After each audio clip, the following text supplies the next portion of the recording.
What's going on, YouTube? This is V85 here, and as you can see, we got the Watt deck in front of us, and I'm just throwing the head at it and saying that this is the deck that I'm going to play at regionals. There's a couple other decks that I didn't make videos on, and I feel like I really didn't need to. The first deck that I didn't make a video on was Beast Stun, and I couldn't get a consistent build to even present to you. So instead of just presenting a piece of shit to you, I just dropped it and didn't even want to present it. So the second deck that I did make a video on was Six Samurai, and it's a very stereotypical build. I just don't feel like Six Samurai is going to be that great right now. Of course, we still have YCS Toronto to really look at and figure out what's going to be on top of the meta there, and you know, I could be wrong with that. So Six Samurai is still in contention for that, and the other one was Dark Worlds, which was like a Turbo Dark World version. But the thing is, I don't even want to fuck with the mirror match with that. So I just threw that out of contention as well. So Watts is the deck I'm going to use. A lot of people, not just YouTube, like a lot of people that I know that are consistently going to regionals and YCSs and stuff like that, they see this deck start playing, and yeah, they actually believe that this is going to be a really great deck for this format and shit too. So this is the first version adhering to the new Forbidden list, and we want to talk about some of the changes and some of the shit that I took out and all that. And so yeah, let's just jump right in. So first of all, 3 Watt Cobras. This guy sets up your plays, and pretty much he creates your win condition. That's all I can say about that. You know, pretty much what this guy does, as soon as you get your hoppers down, you drop your first Cobra, and you're exponentially cutting the game in half. So in the end state, like, he pretty much gives your opponent 4 turns to find an answer to your Hopperlock before you end the game. So you have to play 3 of these, and he's just an absolutely amazing card. 1 Giraffe, he cold waves when he attacks directly, so there you go. 3 Hoppers. This is the absolute first thing that you have to do in the entire deck, is to set up your Hopperlock and get that going. And this thing creates so many problems, it's not funny.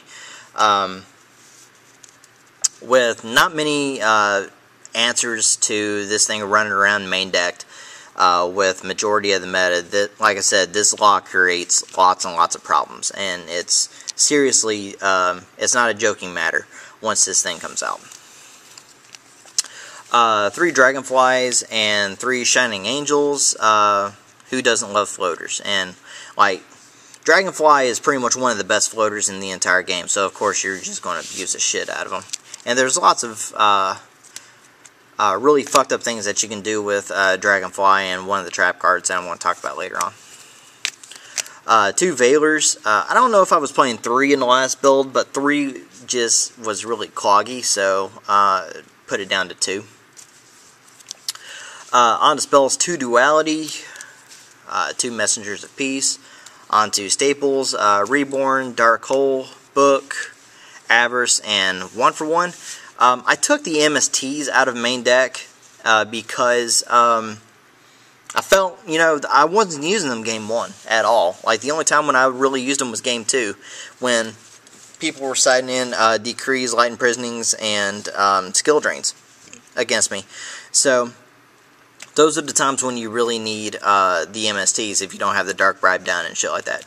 So I also took out the Shard of Greeds. Like, I felt like Shard of Greed was just taking away 2 spots from something that I could use for something a whole lot better.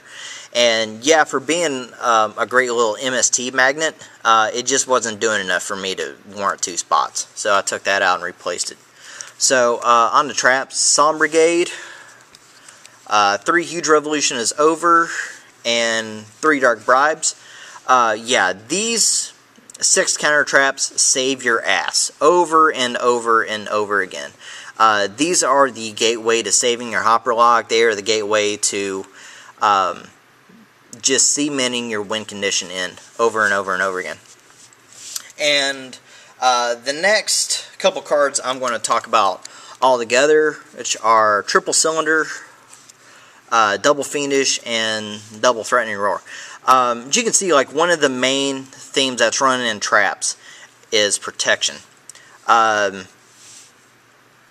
These all help you with attack protection and even effect protection, and your dark bribes and huge revolutions save you from trap and spell protection pretty much.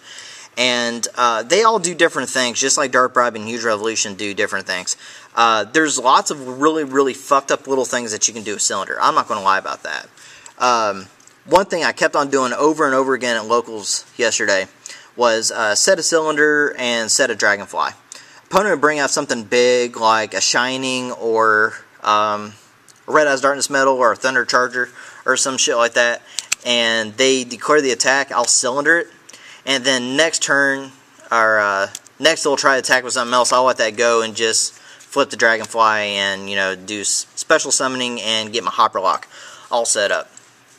So, cylinder is like a win condition for this deck. It's really fucked up. I'll say that. Fiendish Chain is, like, it's an amazing card in the deck. It's the reason why you only need to play 2 Valor. And Threatening Roar, I'm kind of testing it out right now. This is, like, just in case, like, my opponent goes heavy and I don't have a huge revolution or a bribe set. So I can still threatening if I don't have the Watthopperlock set up automatically. And, you know, even then, like, if my opponent goes Dark Hole and I don't have it, I can just go Threatening, chain to it, and I'm still alive for a turn, so I can start setting up for my next lockdown if I already have the cards. So, comment down below, tell me what you think about there. I'm still working on the side deck, and I'm going to present that later on. I might actually do a tutorial video on the deck later on and show you what it does and really show you how it just simplifies the shit out of the game state. Like, it does some crazy ass things, and like I think that this is one of the decks that's just going to be really underestimated, and then somebody is going to do something amazing with it, and then everyone is going to be fucking around with this. So comment down below, tell me what you think, and like I said, I'm going to be presenting a couple different builds of this, messing with the spell and trap lineups mainly, and see what you guys think about it. So, yeah, comment down below and tell me what you think. This is V85. Over and out.